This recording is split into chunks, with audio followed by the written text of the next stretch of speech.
nó lấy tổ hơi lưỡi nó giờ cho tổ số từ từ tàu đen này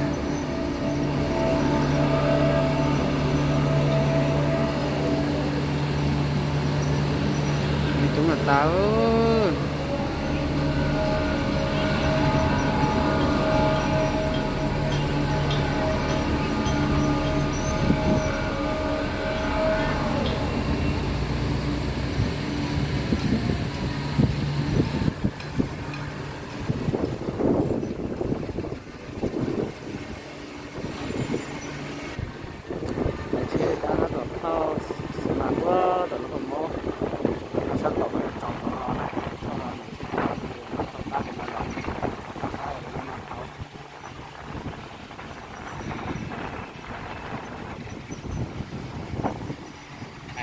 nó sẽ xéo số nó chỉ cái hàng cái nó cái hàng cái nhà chỉ giả chỉ lái thế lệ chỉ lái cái này tao thóc cá có cái un nào một số này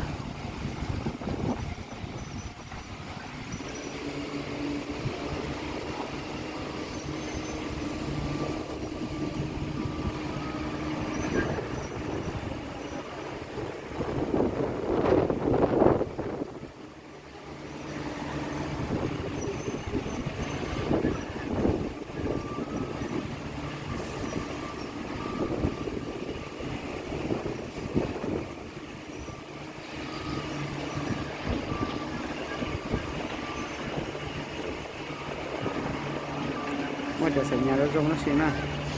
cái phần năng là chống xe rồi chống cái pháo đầy phải trả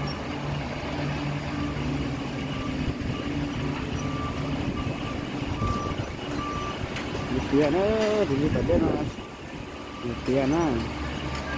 cái trong xe nó người ta lu ở thì cái lấy cái tiền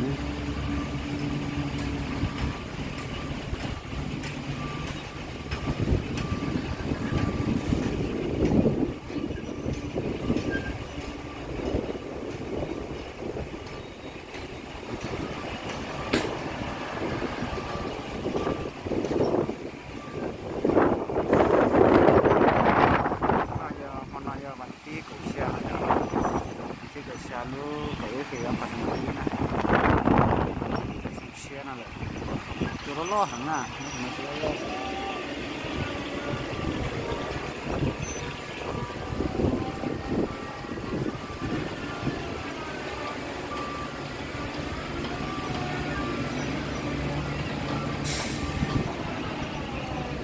ta cả thời có thể nó làm gì thế này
sai được có sai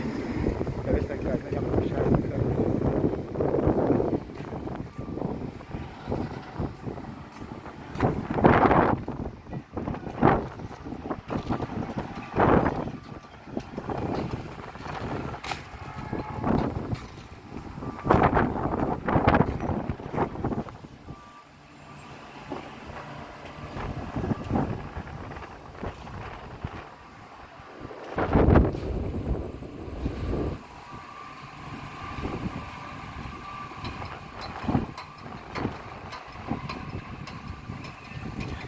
เครื่องไก่ตะโจนะมีตาเลยนะน้อยเราว่าตองก็สอตุขินได้แล้วให้มาสอลูเชดาชีราสก็เป็นคนจองที่ประเทศใช่จัดการเลยจัดการเลยจอเราประเทศเนี่ยเชียร์จ่าเลยที่เขาเนี่ย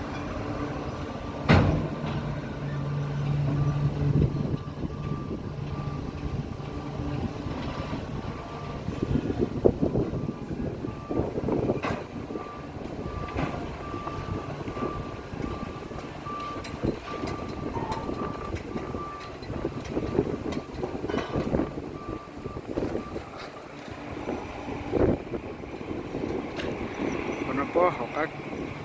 เคลื่อนนะอยากไปเขาเลยเคลื่อนนะก็เขาน้อยก็ไปได้ยังไง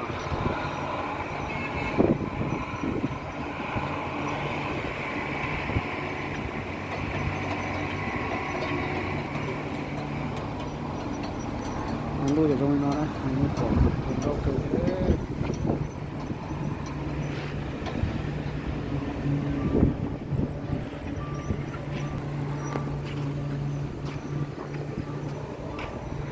ครับไปเขาหลีไม่อะจะพยายามมาเชื่อหันมันไปหน่อยนะครับมันก็จะใช้เก็บได้จะไปยืนนะ